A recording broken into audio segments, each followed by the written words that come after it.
What are we starting with this week? A wee review. You goddamn right. Yes. So this is a review from Apple Podcasts. If you want to leave a review, head over to Apple Podcasts and leave one there. Or you can leave a comment on YouTube or, wherever else. Send it on a raven to us. We'll find it. So it says, solid pod, 5 stars. Love the way they treat science as a discussion as opposed to objective truth. I feel like they really do miss that out when we learn it in school. Also very funny. Well, thank you. Yeah, thanks. It's very nice. I especially like that last bit. Yeah, very funny. Very funny. Do you want another one? Another wee review? Oh, you got more? I brought 2 wee reviews. Wee reviews. Because we're getting so many wee reviews that we need to do 2 wee reviews just to keep up. Plural. The wee reviews. Plural. Yeah, there's more than one. One of the best podcasts, 5 stars. This is how I am when I'm learning anything. I try to make everything funny. You guys are great. Oh, It's very nice, isn't it? thank you. It's great. I'm just confused as to how this person makes things funny whilst they're learning. Like, does the teacher teach and then this person's just spitting jokes back? Yeah, class What clash. I see. Okay. We can't start the show yet because we have a very special announcement. I say a very special announcement. We've been announcing We it for the past announced few it weeks. bloody weeks ago, didn't we? Competition! You're gosh darn right. So why don't we tell them what they can win in this big old SCI GUYS giveaway to celebrate our anniversary? Firstly, you can win our love and affection. Yes, that's very true. That's You can very win true. that. You can win that. But you could also win a t-shirt, an exclusive piece of SCI GUYS merch. You could win a signed SCI GUYS calendar. You could win taste-changing tablets and some Martian soil, and also a lovely handwritten card from us. Isn't that Hell nice? yeah, you can. That sounds so nice. That's plenty. So if you want to win, all you need to do is like this video, comment on this video, and subscribe to SCI GUYS to be entered with a chance to win. Like, comment, subscribe. Like, comment, subscribe. It's old school YouTube, man. Yeah. Shall we start the show? Like, Wait, rate, no, comment, and subscribe. Yeah. There is something else I forgot. The key element to commenting. You need to answer a question, which we'll ask you right now. What is the oh yeah, don't just comment anything. Please answer the following question So, in your comment. so as you watching know, and you guys will be soon to know, we are doing OCD this week. And a famous celebrity who has OCD is actually Justin Timberlake, which I didn't know. So I thought, Really? yeah, I did really. not know that. So in the spirit of Justin, I thought, he's not dead, by the way, he's doing fine. In the spirit of Justin, I thought we would ask everyone, what is the first gig you ever went to? Oh. So get down in the comments, tell us what the first gig you ever went to is, and don't forget to like the video and subscribe to SCI GUYS to be entered with a chance to win all of these brilliant prizes. I think mine was the Wiggles. Are you I'm actually not kidding. Mine was McFly. Very different to the Wiggles. Very different to the Wiggles. It's a big boy band. Luke, do you remember yours? I actually don't. I have no idea. I wasn't a very giggy person, so it probably would have been like embarrassingly late in life, like 16 or something. One of the first one I remember was going to see a band who were also supported by Dave from Boy in a Band, who you guys may know from YouTube now, but I forget which band that was. I think it was Scouting for Girls. Oh, not Scout sure. for Girls are great. Fantastic. Shall we So start? yes, I don't know, so I can't enter the competition. But do you know your first band? Comment down below. Let us know down below. Sadly, I will not be winning. Let's start the show. Let's start the show.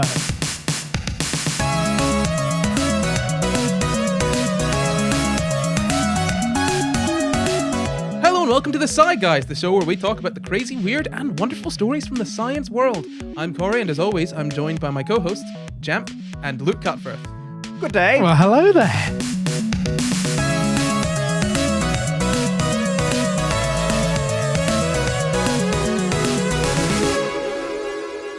This week, we'll be talking about Obsessive Compulsive Disorder. Ooh. Yeah, Good old I'll OCD. just get started. I'll get started then. So OCD is actually fairly misunderstood. I'm sure you guys probably are aware of that, aren't you? Yes. What do you Very aware. So what is OCD? What do you guys think OCD is? Just a quick one-sentence explanation. What do you think? Well, there's lots of different types of OCD, so I don't think you could necessarily encapsulate them all in one sentence, Corey, you reductionist. Okay, well, you know what? I will absolutely encapsulate them all in one sentence. Go on then. OCD is a long-lasting mental health issue that presents itself in 2 main ways: obsessions and compulsions. Right. Okay.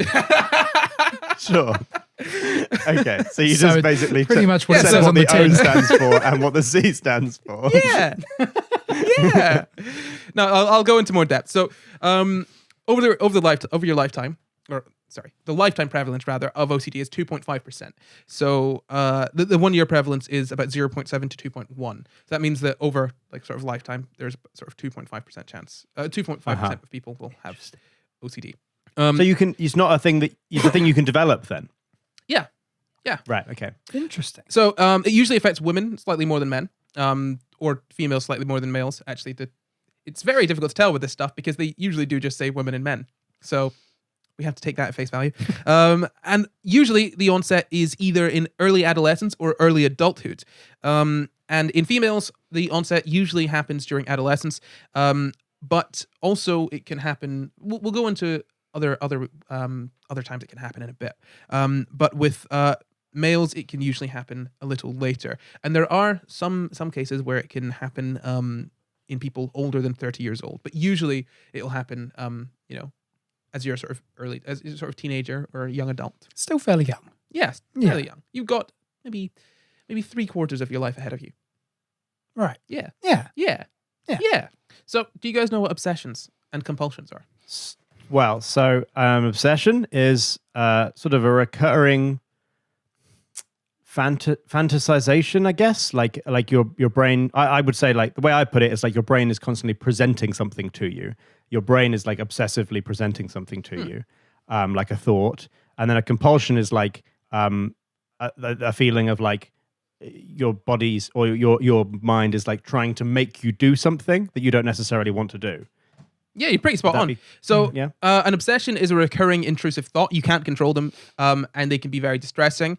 So it could be about something like, it could be about sort of harming someone or contaminating yourself with like sort of dirt, or contaminating other people with like germs and whatnot.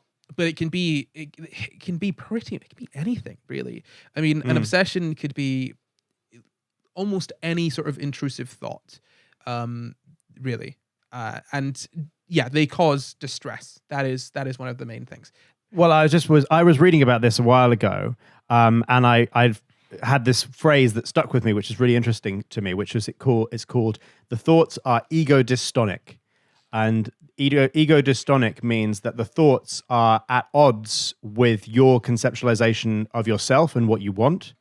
So like you can have like a thought, you can be like somebody who's not very nice and actually want to hurt people, or you can have a thought of wanting to hurt people that you don't want to carry out, and that makes that an ego dystonic thought.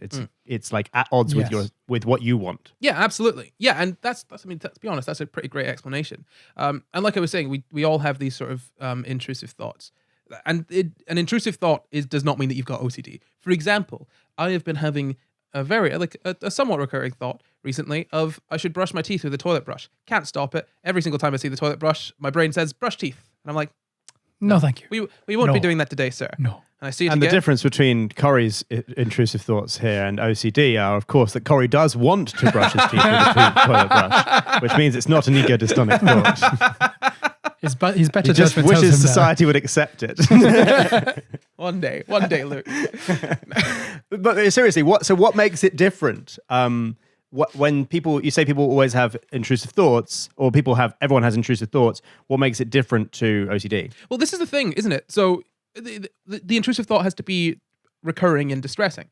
It's like, for example, everyone feels anxious from time to time, but what's the difference between someone who has anxiety and someone that just feels anxious? Whereas everyone feels sad now and again, but what's the difference between someone who's depressed and someone who feels depressed, like, on a certain day? Yeah. Yeah. With all of these disorders, the key word here is usually disorder, to be honest, and that is one of the defining factors that makes something from normal behavior to sort of disordered behavior, really. Right. Yeah. So shall we get into compulsions? So yeah, we will. By the way, that's not. Yes. There's no debate here. Don't know why I asked the question. I think we should. It doesn't matter what you can tell me what you think. I think we should. Good. I've made up my mind. Okay, good. No, so a compulsion, Luke, you said, what did you say a compulsion was? It was sort of your mind telling you to do something you sort of didn't want to do. You don't want to do, yeah. So that's kind of on the right track. Yeah, so it's like what I've got here is ritualized behavior patterns, and they're repetitive. So essentially, it's doing something continually again and again, or a certain behavior again and again. So this could be like washing your hands, or it could be counting back from 10. Like you count back from 10. It could be tapping on something 3 times. It could be like any sort of repetitive behavior like that, and you do it usually to prevent some kind of negative outcome.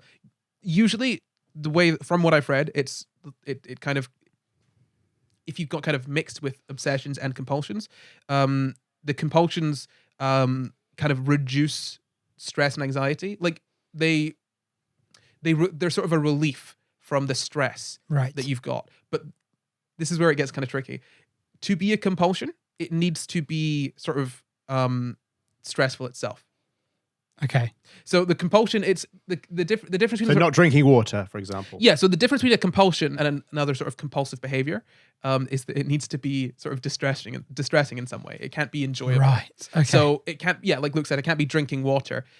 It wouldn't be like having a nice cup of tea to calm yourself down. Do you know what I mean? I've got a I suppose it compulsion. could be drinking water if the compulsion to drink water then meant you drank more water than you needed continuously. Until you felt ill. But what I mean by that is that every human has the compulsion to drink water lest you die.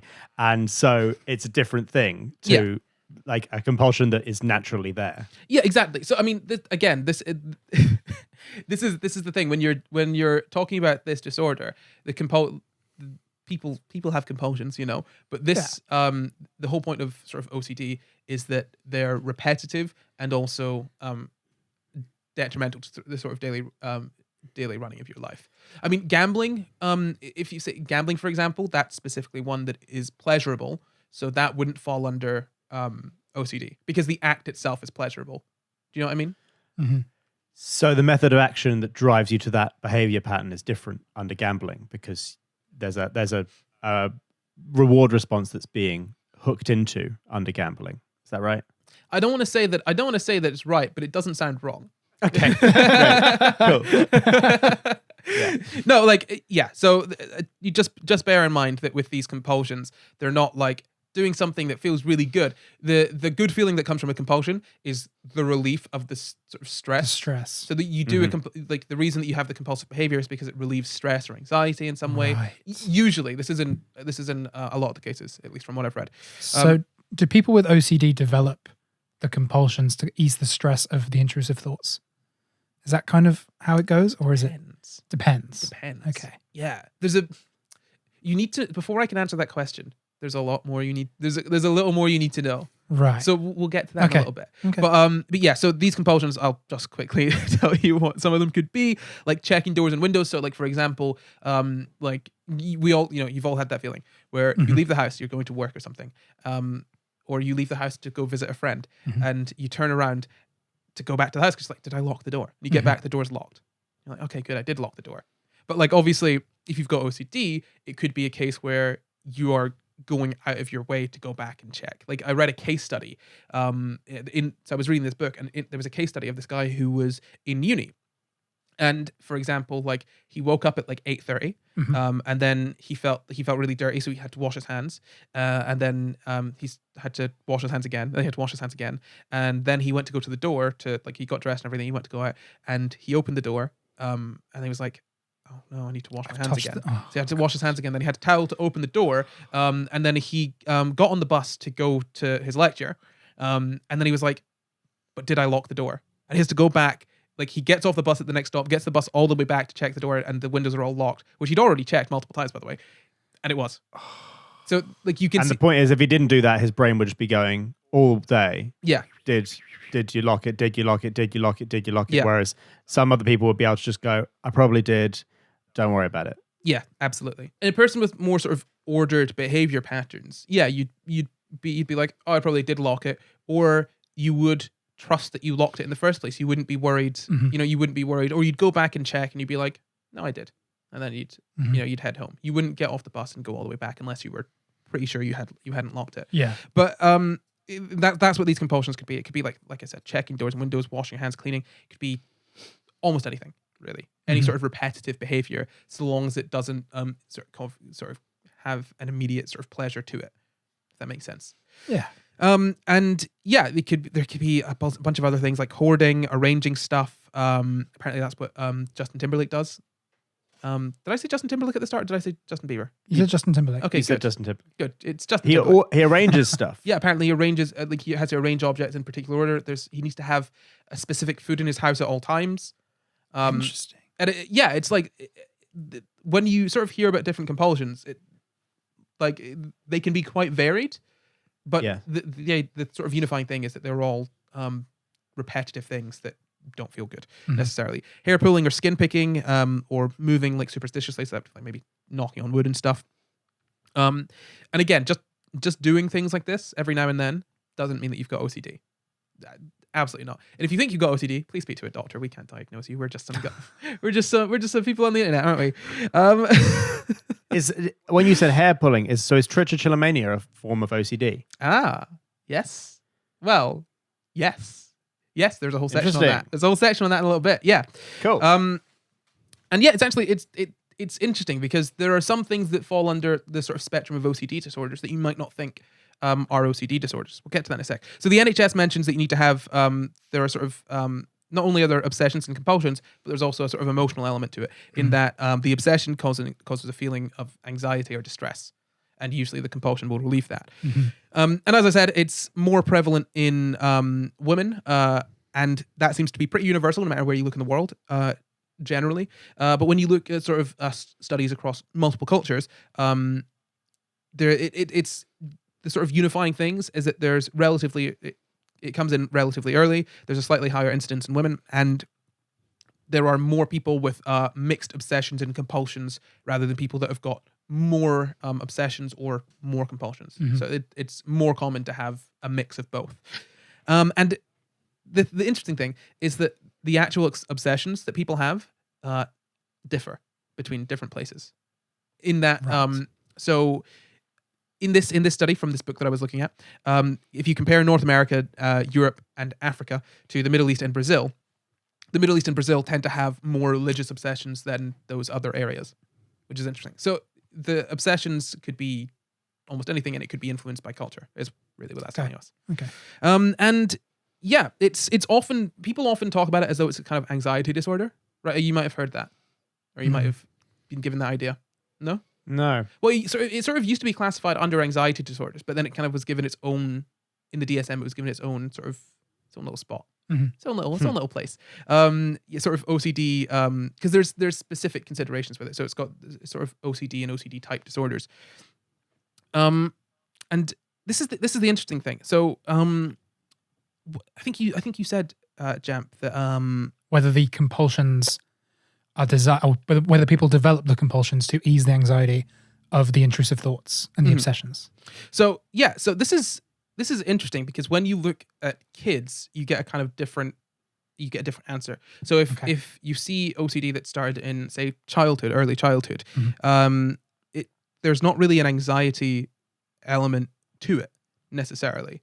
So if you ask them why they're doing what they're doing, they're performing the compulsions, they don't really have an explanation for it, or they come up with an explanation while they're doing it. Right. If that makes sense. Yeah. At least for this, this, it was a 1989 study, again, from this psychopathology book that I have. And it seems pretty interesting that when it develops in early childhood, it's not necessarily as strongly related to anxiety as it is like in sort of later in life. And also they say that apparently so in 40% of kids diagnosed with OCD, their compulsions, they say, aren't driven by obsessive thoughts. So like almost half. So the compulsion comes first? No, not necessarily. It just means that in some cases the compulsion can come first. And I think some people have even said that you could rename OCD COD. But I think in this case, the compulsions could be just kind of separate from the obsessive thoughts. At least that's what I've understood from that.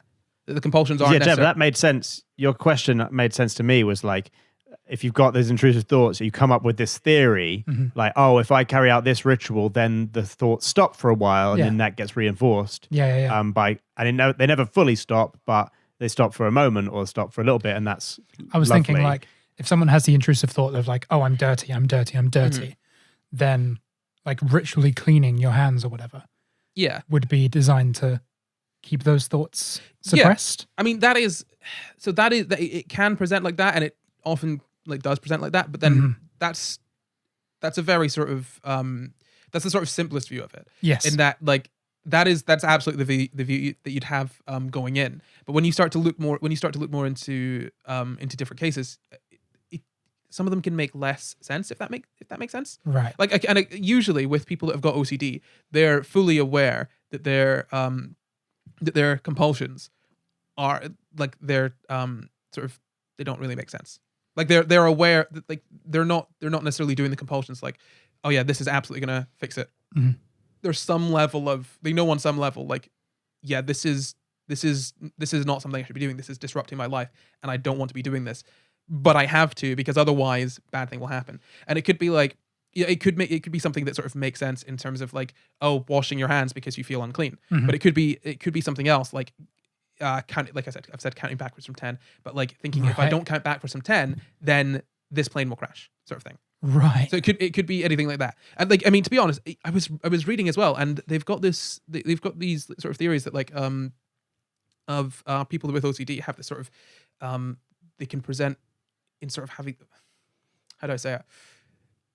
They have this sort of relationship between their thoughts and reality. Not everyone, bear in mind, but they can. People can tend to have this relationship between their thoughts and reality, where they have this idea that their thoughts can affect reality more so than people that don't have OCD. So what I mean by that is that, like, if they think that, like, okay, me thinking of a violent thought, like this intrusive thought that I've got that is violent, will lead to me being violent. In fact, I might even be going crazy and like hurt someone anyway.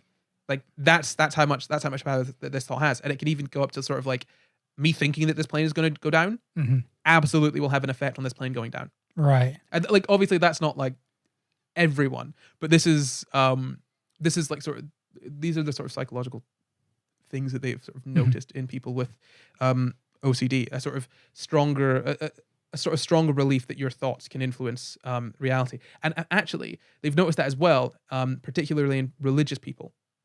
So this could be like, so like, for example, like some kind of thought I have will influence what happens in the world in terms of like, if I think, say, this sexual thought that it shouldn't be thought of because of religion, then that will cause bad things to happen. Right. Yeah. I mean, interesting. In a sort of, if you want to look at it in a very sort of, I mean, in the sort of simplest sense, if you strip away sort of like if you want to strip away all the sort of different variations, you can put it down to kind of like, there is an intrusive thought, and that can cause anxiety or it can cause distress.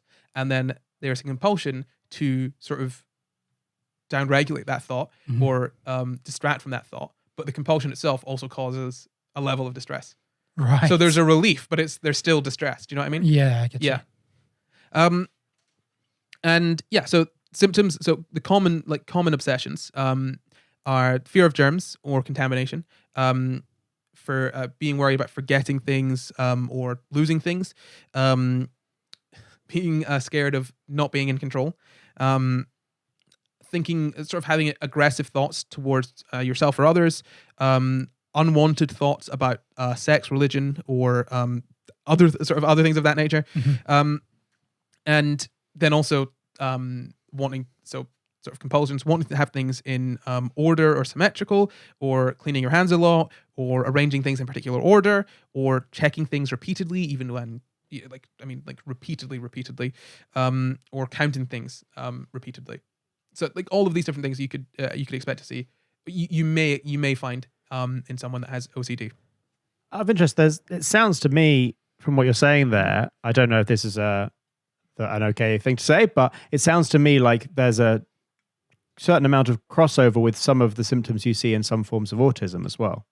Well, this is the thing. I was looking into it, and maybe that's completely wrong. But I mean, symptoms don't mean the same underlying thing. I just mean, the manifestations sound like there is some crossover, like needing to have a certain set way of doing something, or having a thing in the house that you want, or a certain type of food, or like some forms of autism, I think, have things like that. And not what that could be, and counting. Yeah, and what that could be, and don't quote me on this. That could be that there might be a higher incidence of or a higher prevalence of OCD in autistic people.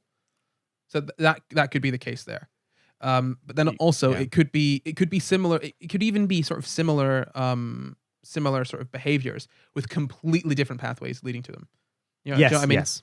Like, because for example, this is the thing when you look into sort of mental health stuff and sort of what is it, neurotypical stuff and neurodivergent stuff. Yeah, there are so many overlaps. Like the overlaps between ADHD and autism and like BPD and bipolar disorder. Like there's so many things that if you like, if you want to take, like we were talking about this in the ADHD episode, where if you want to diagnose someone with ADHD, usually you've got to tick off the list all of the other things that they don't have before you can be like, yeah, it's ADHD. Yeah, we did discuss that. Because there's so many overlaps. Yeah. So I mean, that's probably those are two explanations for why you might see that. And another thing that's quite common in OCD, like a quite a large part of it, is doubt. So doubting, for example, that you've actually locked the door, doubting that you've actually done a certain thing. So the diagnostic criteria for OCD is actually quite interesting. So this is from the DSM. I think DSM-5 actually. So I will just read this verbatim. Presence of obsessions such as repeated and unwanted thoughts, urges, or images that the individual tries to ignore or suppress, and/or presence of compulsions where the individual feels compelled to repeat certain behaviors or mental activities. The individual believes that the behaviors will prevent a catastrophic event, but the beliefs have no realistic connections to the imagined event or are markedly excessive. Obsessions and compulsions consume at least 1 hour per day and cause difficulty in performing other functions, and symptoms cannot be explained by the effects of other mental or medical disorders, drug abuse, or medication. And this is what's really interesting, is that it needs to be disruptive and take up time. So that's what I was saying earlier, in that everyone can have compulsions, right? But literally, as you see it there, it says it needs to take up an hour of your day at the minimum. If it's not taking that up, then it's not disordered. It needs to disrupt sort of your day-to-day life. Right. Okay. Which is interesting, right? Because it makes me think that there's sort of, you could have a really intense sort of experience with some things like OCD, and then a less intense experience. Where we cut it off is interesting, you know. So we've decided that an hour here is the cutoff. Yeah, and obviously when you're diagnosing it, you may not be necessarily as strict in doing that, but it's interesting that there is a certain level that is allowed, and then above that, that's fine. Yeah.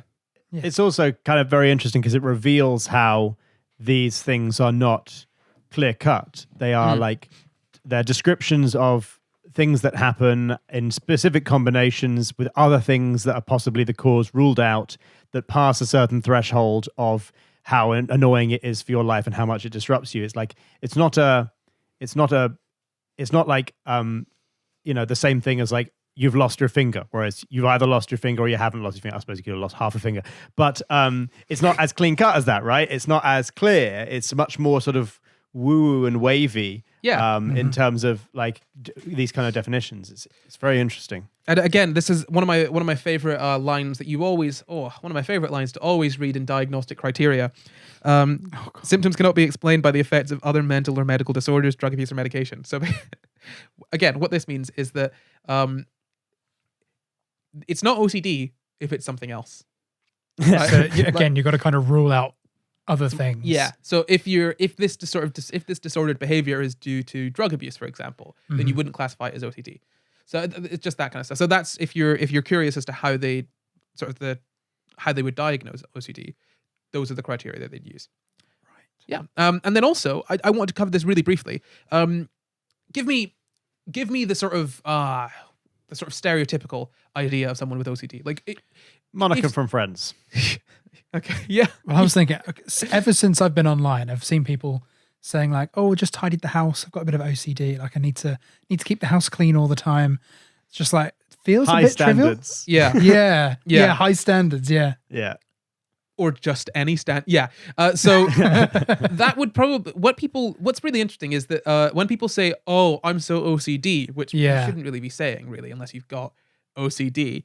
When they're saying, "Oh, I'm so OCD," what they're really kind of referring to is actually closer to OCPD, Obsessive Compulsive Personality Disorder, and so that's essentially what's this face? I've never heard of that. No, okay, I'll explain it to you. It's this essentially it's behavior wherein you're focused on things being in order, you're sort of being perfect, clean, things like that, and it happens to such a level that you're basically not flexible or spontaneous, and like you're basically inefficient with how you perform, how you basically go about your life. So, for example, my grandmother would probably have had OCPD because she cleaned her house literally every single day, and would clean up after things like immediately, like I mean like every single day, like a full. But she didn't necessarily have a thought behind that, No. or like a fear that something bad would happen. She just cleaned a lot. No, to my knowledge, and this is the thing. Yeah. This is the thing. You see this. This is in the sort of older generation.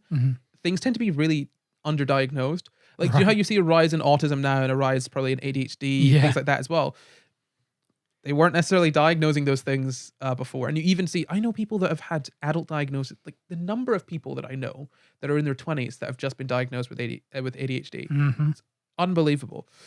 So in that case, like so for this example, it would be doing a full deep clean of your entire home every single day, without fail.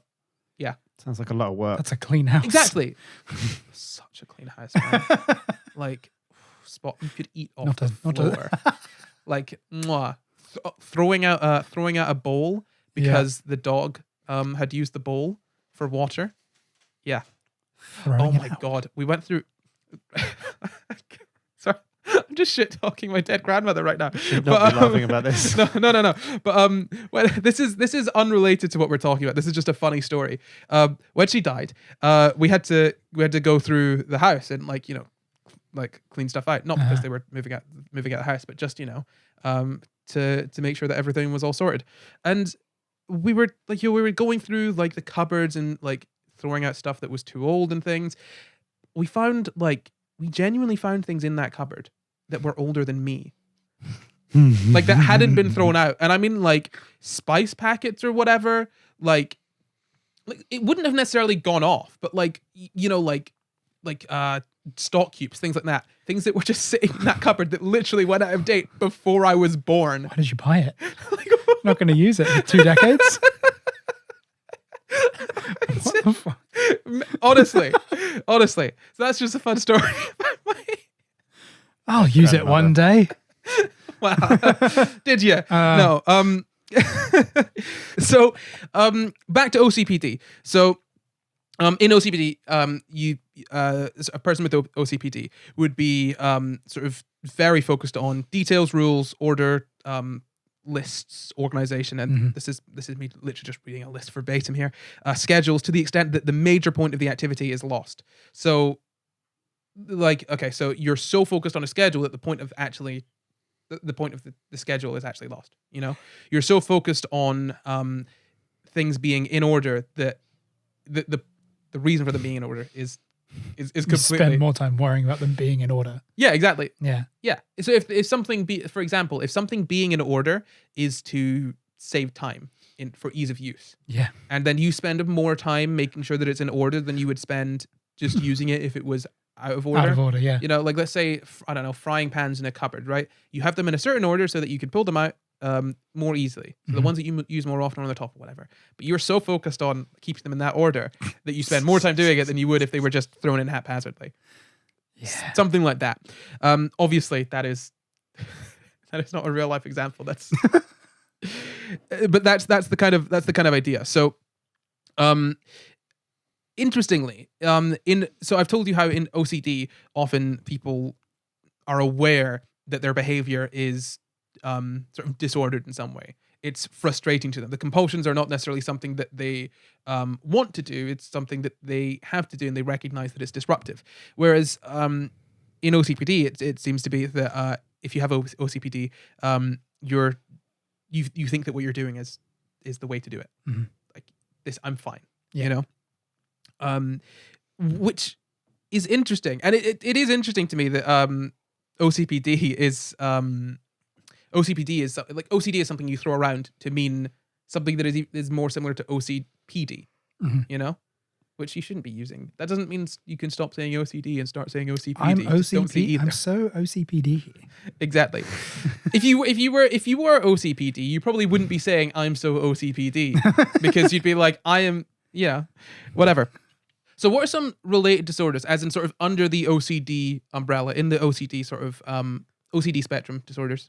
I know there's one called existential OCD. I've never heard of that. Oh, yeah, Oh. that's a thing. What is that? Do you know anything about it? Well, it's just basically it's a form of pure OCD where you have obsessive compulsive deliberation on questions that don't have answers. I wonder if you can guess why I know that. Is that you?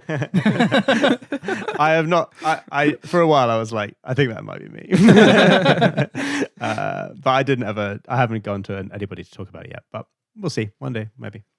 But no, yes, that's like a theoretical, philosophical, obsessive thing where like your brain just doesn't stop contemplating reality for questions that don't have answers, which my brain does an awful lot. It's very, very stressful. And once upon a time, Noah turned to me and was like, you can just not think about these things. And I was like, no, I can't. I know you can. It doesn't stop in my head. That was really funny because the juxtaposition between you and Noah was you thought too much. And often Noah just would switch off. He just wouldn't think about something, Go with the flow. You'd ask a question and Noah would be like, never thought about that. Why would you think about it? Don't need to. I'll think about it one day. So I'm guessing an answer to your question would be pure OCD. I'm guessing you have that on there. No, well, so what the ones I've got, what you mentioned earlier was I can't say it. Trichotillomania. There you go. Of course. Yeah. Yes. So do you know what that is? It's the obsessive pulling out of your hair. It is, yeah. So there's that. There's also skin picking disorder, which is picking your skin. Tics are also related to OCD. A lot of people with OCD can have tic disorders. Hoarding disorder. So hoarding disorder is actually quite interesting in that, like, I think one of the three sort of tenets of hoarding disorder is that you could potentially steal or have an active, you actively want to collect more things to the point of potentially stealing them. Mm-hmm. Also having difficulty throwing stuff away. And then also on top of that, having difficulty ordering the things that you are hoarding.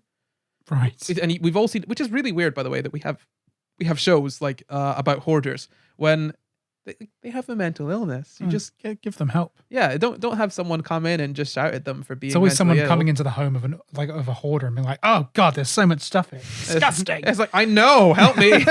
Please. Like they know me. back then when they were doing the hoarder show. Is this a recent entry into the DSM? Like when we were making hoarder shows, was that not a thing in the DSM, or were we just exploiting people? Luke, I think we're still making hoarder shows, so I don't. What? I'm pretty sure there's. And we have a name for it, a medical name for it. That's weird. Yeah, man. I mean, we had shows that made fun of fat people that were like, not obese. What was that show where they'd come in and it'd just be a person being like, "Oh, I've got to see some fatties today." Oh, you've not seen that that Twitter? Have you not seen that Twitter video? Some fatties today. There is a Twitter compilation of a British TV show, and it's this man basically doing all of his sort of intros into each sort of segment of the show, where he's like, "Oh, I'm going to see some fatty today." He's just calling them awful names, like. It was probably a show where one of those British shows where some person goes in and berates someone or berates a family so that they lose weight, but it's all done in good fun. Right, because you are right, by the way. Hoarders Then and Now, also titled Hoarders Overload, the 11th series premiered on July 20th, 2020. Yeah, Hoarders Overload. I mean, imagine this, right? Depression overload. You go to someone who's depressed. You shout at them. Get out of bed. Look at you. You've not brushed your teeth in days. You're disgusting. Cook Get for up. yourself, man. There's nothing wrong with you. What's that Yeah. going to do? You're a bit sad. Or a show where you Wow. shout at Must someone be with a awful. broken leg for not being able to walk. Like, Just walk it off. walk it off, mate. Walk it off. Oh dear. Yeah, man, that'd be a weird show. That's basically what it's like. No, yeah, it is what it is, isn't it? I've noticed this thing with UK TV shows in that they've got this awful sort of predication towards making fun of working class people or poor people, and also people with like mental issues Yes. or like disorders. Like, In defense, this is an American. Hoarders 2020 is American. It's not British. do we not? We have a British hoarding show, don't we? I don't know if it'll sure show. we Let's do. have a look. Hoarders UK. There's a UK show done with that what's her name? Kim, and there's another one. And they're basically cleaning people, and they go into people's homes and go, "You live like a pig. This is Yeah. a pigsty of a house." And then they clean it for them. Oh, that one. Yeah, that's what Yeah. I'm thinking of. Yeah. I think I've seen ones of that where they go into hoarders and they make fun of them. But Yeah. also I the take people, it back. Hoarder Homes, No Room to Move on Channel 5 starting Monday, the 22nd of May, 2021. Even more recently. So, Jesus. yeah. Yeah. maybe let's not make shows that exploit. Sorry, March 2021. Well, we're not going to watch it. Let's just So. go again. Okay. No, maybe don't watch shows that exploit people for things that they can't control, huh? Maybe watch reality shows where people go on and make fools of themselves instead. Make fun of rich people instead. Yeah, that's why Made in Chelsea and Love Island are great. Love Island rich people? I don't know. They're all attractive. Yeah, they're basically rich, aren't they? No, not necessarily. They're rich. socially- They're rich when They they become They're rich. socially rich. Socially rich. That's it. Yeah, so another one, actually, and this one shocked me, is body dysmorphic disorder. So I obviously people have spoken about, like I've heard people talk about having body dysmorphia, but body dysmorphic disorder is classified as an OCD sort of related disorder, in that you could have sort of excessive mirror checking, excessive like any sort of like repetitive behavior related to sort of the way that you look. And with body dysmorphic disorder, we could probably do a whole episode on it. It's interesting in that like you have this sort of obsessive view of yourself that is not realistic, or you could sort of increase the importance of something in your head about in regards to your appearance. And interestingly, if you look at the number of people that are getting plastic surgery that that don't have any sort of, as what I was reading said, a sort of noticeable defect, many of them, I think most of them, could be classified as having body dysmorphic disorder. Oh God. Yeah, we're not very good at helping people, are we? That's Oh, really dear. sad. It is, isn't it? It I wonder is. if social media Hmm? has upped that. Well, that's the thing. I was thinking that if OCD is more common in women, Mhm. and also BDD is classified under OCD, if potentially that has something to do with it, in that like if it's got something to do with your appearance, and even like skin picking and hair picking, it could all of those you could Yeah. bring back to your appearance. And True. women in our society their appearance is often more sort of focused on than men. Yeah. Yeah. It's not good. No. So, like I said, some people with OCD also can have a tic disorder. And actually, a lot of people with Tourette's also can have OCD. I think I saw numbers up to like 30%. But let's talk about the causes. So you're more likely to develop OCD if you've got a family history of it. And we've done genetic studies. We haven't found a sort of specific gene. I've seen some things that said, oh, we might have found specific chromosomes, but like nothing solidly confirming that. But what we do have a sort of good idea that essentially serotonin, dopamine, and glutamate, those neurotransmitters, are involved in some way. We know that. And we found some evidence that suggests that there are some genes that affect those neurotransmitters that could be implicated in OCD. But again, this is one of those situations where we don't know. Are Just don't OCD know. symptoms sort of lessened are OCD symptoms lessened at all by antidepressants? Yeah, that's one of the treatments Or for them. Dopamine, norepinephrine, So like SDRPs. SSRIs is one of the the main medical treatment for Right. the sort of main sort of medicine drug treatment for OCD. So yeah, it is affected by it. How? No. Don't know. We don't even know how they work. No, we don't. And this is the thing, right? I put this out in my mind every single time, all the time, that we don't really know how SSRIs work. And then whenever I do an episode like this, I have to be like, I'm like, oh yeah, I should just quickly. Oh wait, no, we don't. We don't know. We don't know. We just don't know. The NHS website actually is very, very funny to me, because the NHS website actually says it's thought that SSRIs work by increasing serotonin levels in the brain. You're the NHS, man. Give me a little more certainty here. Just say we don't know. I mean, that is what we think. That's what we think. They work by increasing the serotonin levels in the brain, but we don't actually understand fully how serotonin works, as far as I'm aware. Yeah, which is interesting. So we know that it's a neurotransmitter, so it's a messenger it's like a chemical messenger in your brain, and we know that it influences, or we think that it influences your sort of emotions, and it has an effect on sleep, but we haven't nailed down specifically how it works. Right. Yeah. Which when you get to looking into this stuff, you realize how far behind we are on this kind of this kind of sort of medicine. Yeah. Yeah.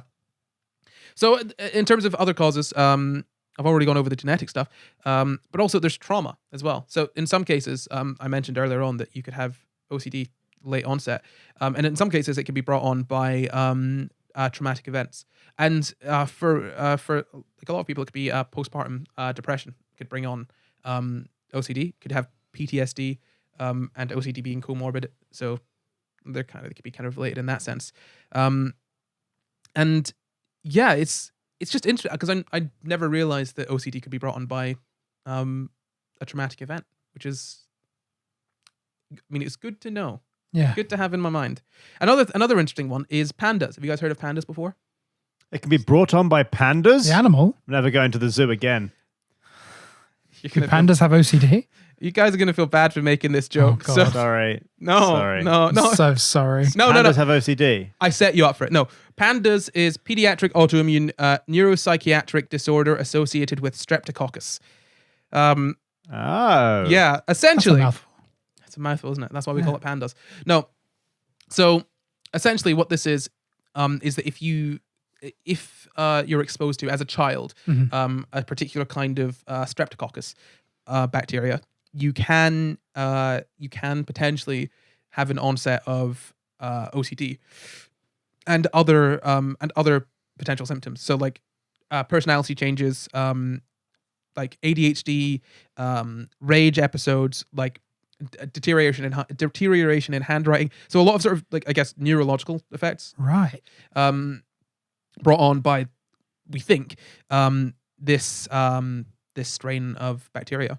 So that's what pandas is, and pandas can cause OCD supposedly, which is, I didn't know this. So that bacteria must attack like the brain or something. Yeah, I think it has some effect, and this is in children as well. Right. So it has some effect on the developing brain. It can drastically change things. So this would be if you have and also another couple symptoms of this are frequent urination and potentially excessive sensory stimulation. So like hypersensitivity to certain things.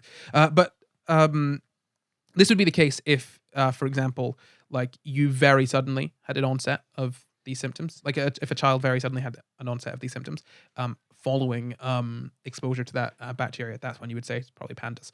But yeah, and so another sort of interesting thing I find for potentially a cause for OCD is doubt and memory issues. So you might think that because you've got because in people with OCD there's doubting that you've done something could be quite common. For example, like I've said, doubting that you've locked the door, doubting that you've checked the windows are all shut, things like that. Some people say that the doubt can come from memory issues. That's what you would probably think, that you doubt yourself because you can't quite remember what you've done. And the memory issues here would be sort of like bad memory overall, a deficit in your confidence of your own memory. So like, do I trust that I'm remembering that right? Or a deficit in telling whether you are remembering something that's real or something that's imagined. Do I remember closing the door, or do I remember thinking about closing the door? And I can't tell which one's which, you know? Yeah. So the book that I read pointed out a study that actually that kind of said that continually checking things, irrelevant things and irrelevant things, basically just overloads your brain to the point where it kind of causes executive dysfunction, so that you then pay less attention to things. And as you guys know from our episode about false memories, when you pay less attention to things, you don't make memories on those things, because you can only make a memory about what you're paying attention to. Mhm. So you've got basically poorer memory as a result, and that then results in so you essentially continually checking stuff will result in a poorer memory, rather than a poor memory resulting in continually checking stuff. So that's what this study said that was in my psychopathology book. So by that theory, if you know that you did check something and then you want to go check it again, you shouldn't. Yeah, but as long as it doesn't matter too much. It's not like the stove's been left on or something. But, like, you shouldn't go check, because it will make your memory worse, and then you'll just do it more. No, I mean, yeah, but in that case with OCD, you'd basically be saying, just don't do your compulsions, man.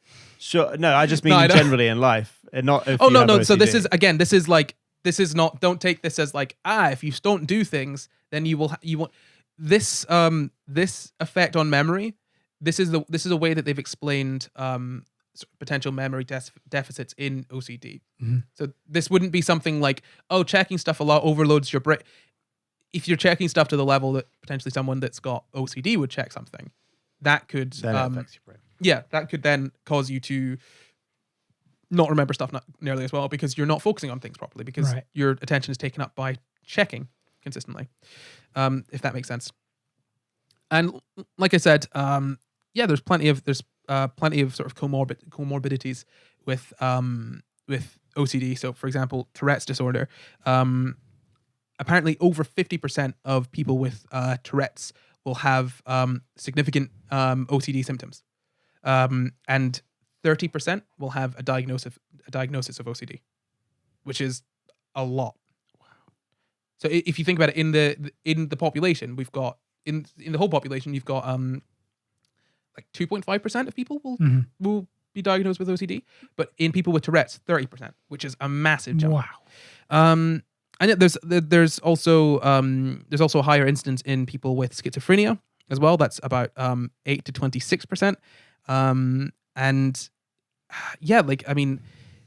Also with like PTSD, generalized anxiety disorder, panic disorder, sort of social phobia, agoraphobia, things like that.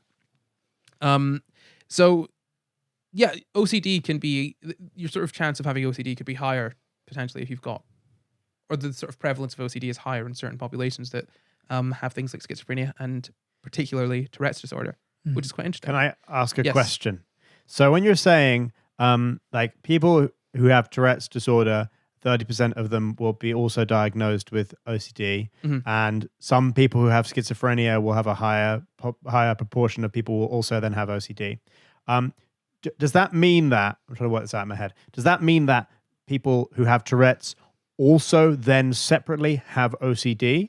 Or does it mean, and then people who have schizophrenia also separately have OCD? Or does it mean that people with the symptoms that are described as schizophrenia can also have the symptoms that are described as OCD? So, like two separate illnesses, or one thing that can fit into two categories? Okay, so in the case of let's use the Tourette's one. So in the case of Tourette's, people that have been diagnosed with Tourette's, over 50% of them will have OCD symptoms, and about 30% of them will be diagnosed with OCD.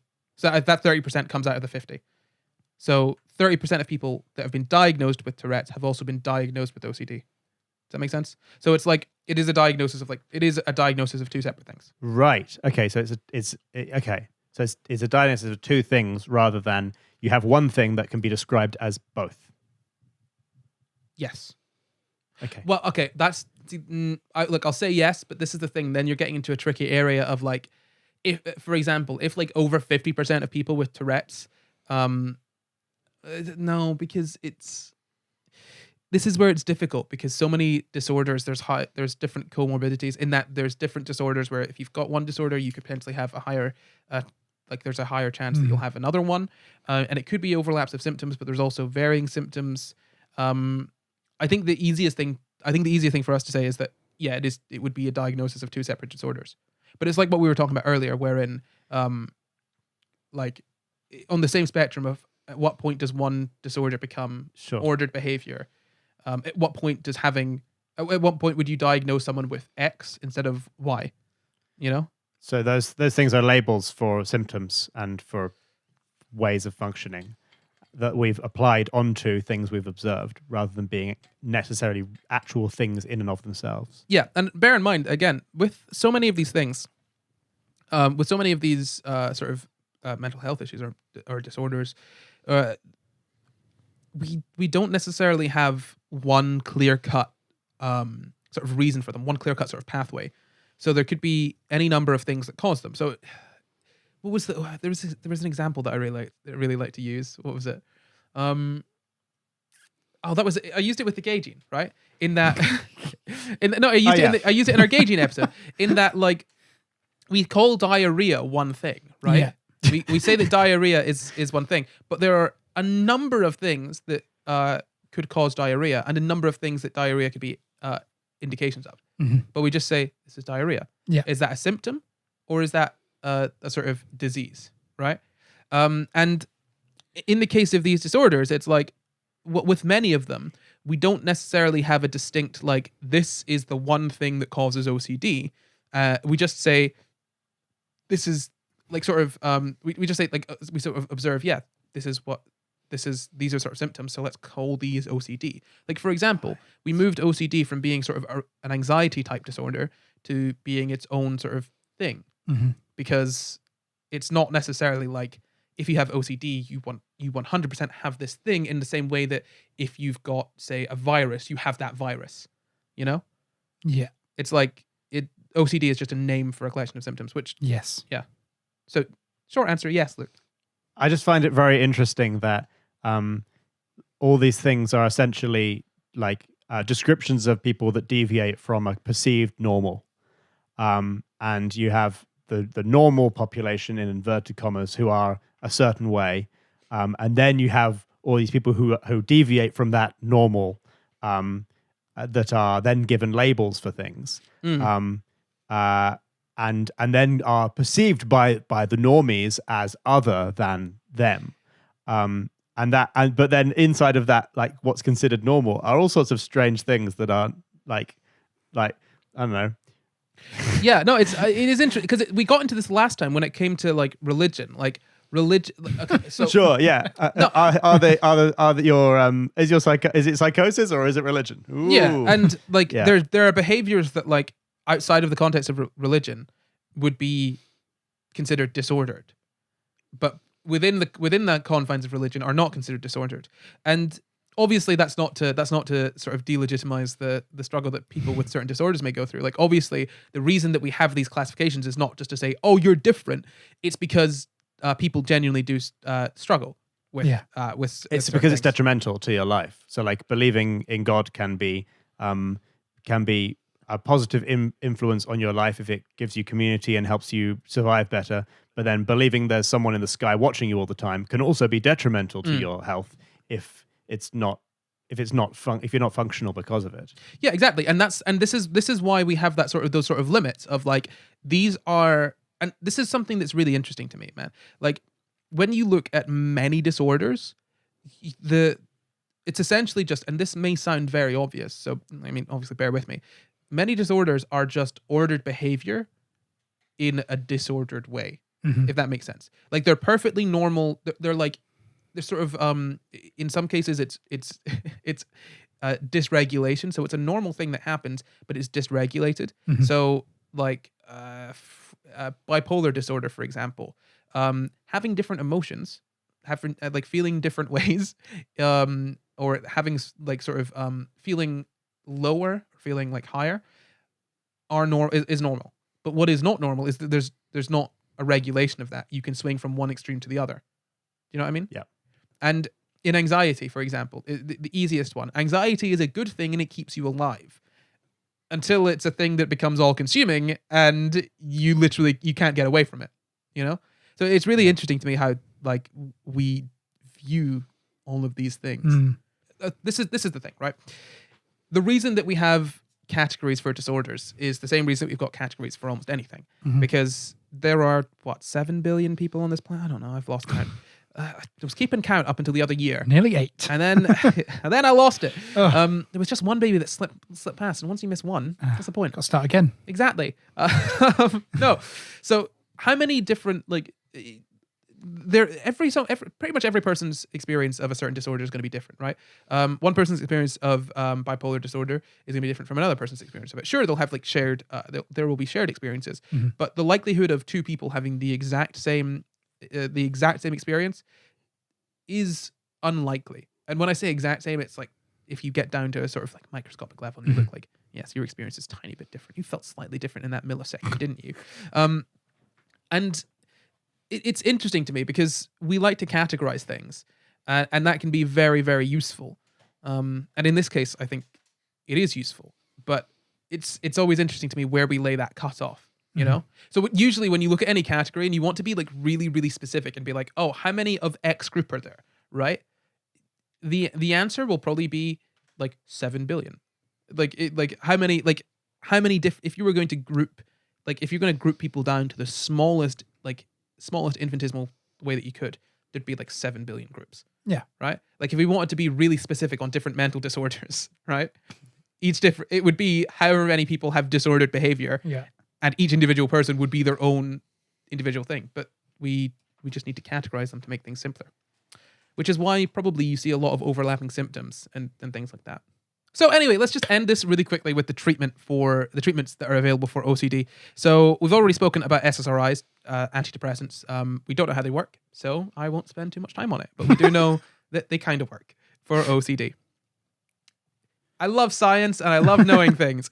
There's also different kinds of therapy. So there is exposure and response prevention therapy, ERP, which is pretty much what you think it is. It's essentially you expose someone to the things that will trigger the compulsion, that trigger the obsessions, and then you stop them from doing the compulsions. Interesting. Yeah. So essentially, like, okay, for example, like if you have someone that does not want to be dirty, and their obsessive thought is like, oh, I'm dirty. You make them touch something that's dirty, and then you say, no washing your hands. And then it's like you see that it's kind of like you see that look, you tweeted about this the other day. You did I? Yeah. That you said no and the world didn't end.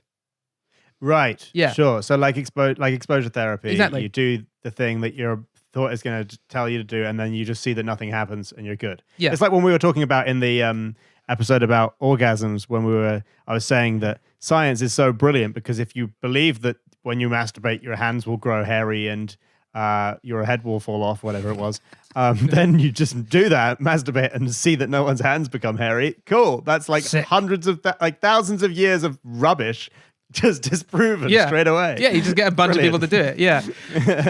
No, but that's the thing. So people who don't mind having hairy hands. Just shave them. So this is the thing. Yeah. ERP is essentially, and we simplified it majorly here, but it's essentially exposure therapy, but also with a focus on preventing that response, the RP, stopping someone from carrying out those compulsions until it's basically then they'll be able to kind of get out of doing them, get out of that sort of repetitive behavior. And sounds traumatic though. Yeah, it sounds a bit painful. You think the world's going to end if you think something, and then you think it, and they go, "Don't do anything about it." You start sit there. You start with the milder ones, Right. and then you work your way up. Yeah. Yeah. And then also interestingly, another treatment that they've tried is TMS, which Luke, you could probably talk about, haven't you? Which I have had, yes. Too much sex. Transcranial Zappy magnetic. Too much sex. No. Transcranial magnetic stimulation. I remember them saying it was, I had it for depression and anxiety, generalized depression and anxiety disorder, or whichever one I had, major depressive disorder, whichever one. Can't remember. So many disorders nowadays. You all in can't the past. remember which one. They said about it, OCD and also like cocaine addiction and smoking addiction. Yeah. Which I had it for all those things, not. Not anymore. And not anymore. Luke's cocaine No. habit it was threatening to end SCI Guys, but now he's out of it.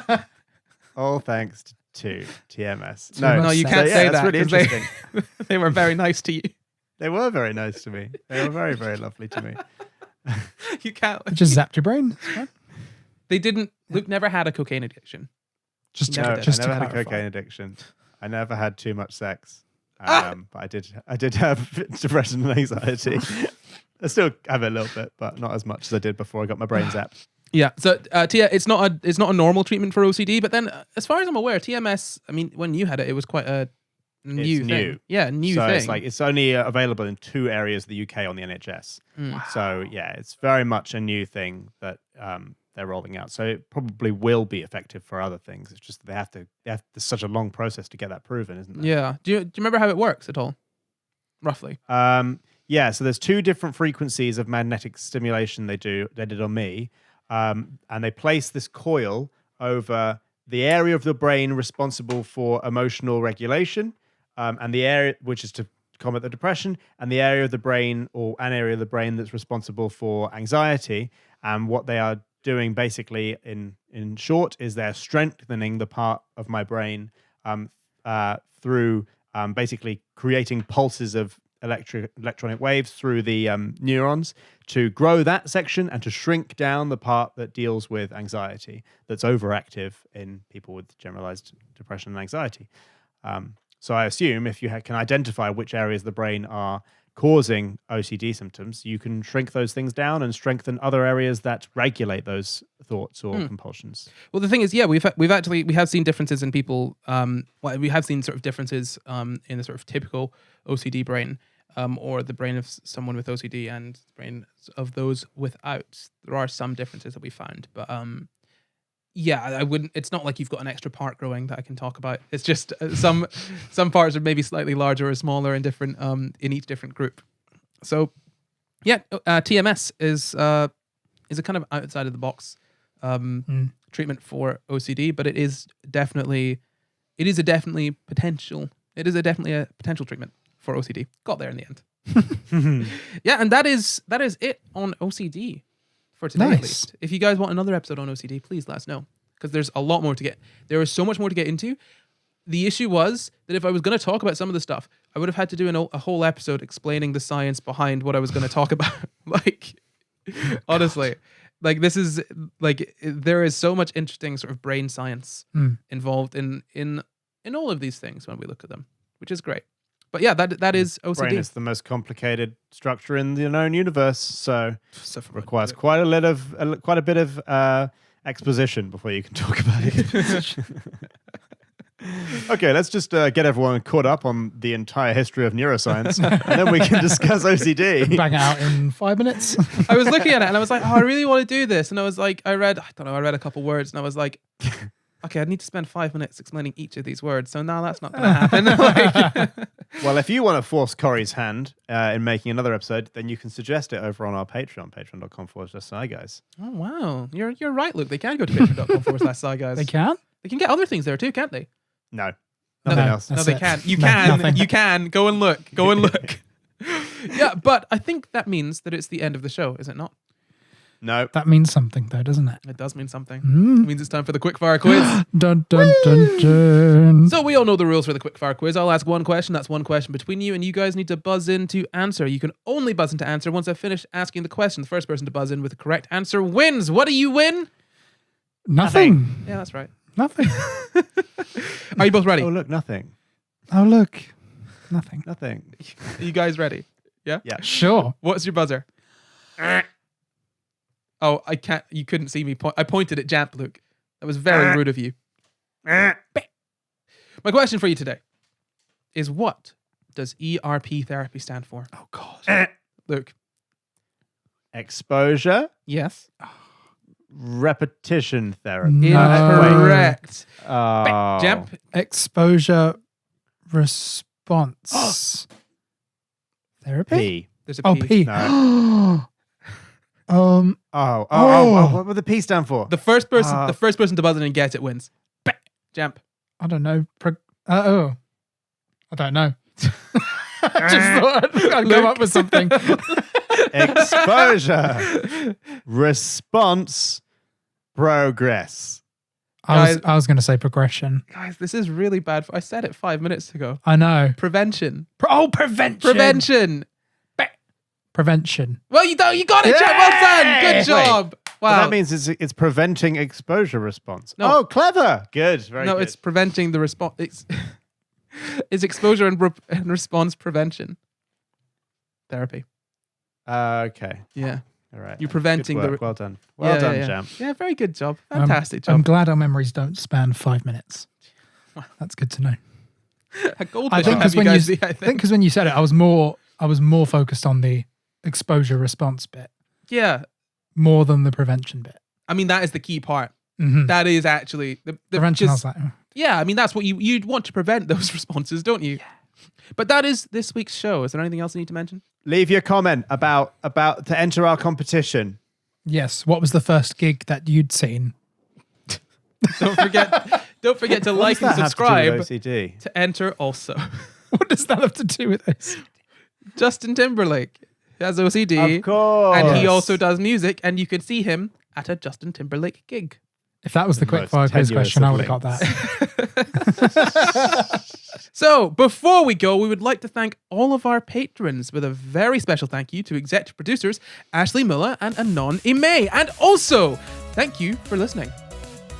I thought someone else was going to say something. It's actually still my part. You can find the full references for this episode in the description. Subscribe for new episodes every Sunday. And why not leave us a nice wee comment? You can support the pod at patreon.com/SCI Guys, or you can find and contact us at SCI Guys Pod on Twitter, Facebook, Instagram, and YouTube. Or that's where you are right now. Or you can send us an email at sciguyspod@gmail.com. You can follow me at Notcora everywhere. You can follow me at Champion Everywhere. You can follow me at Luke Cutforth everywhere. Goodbye. Bye.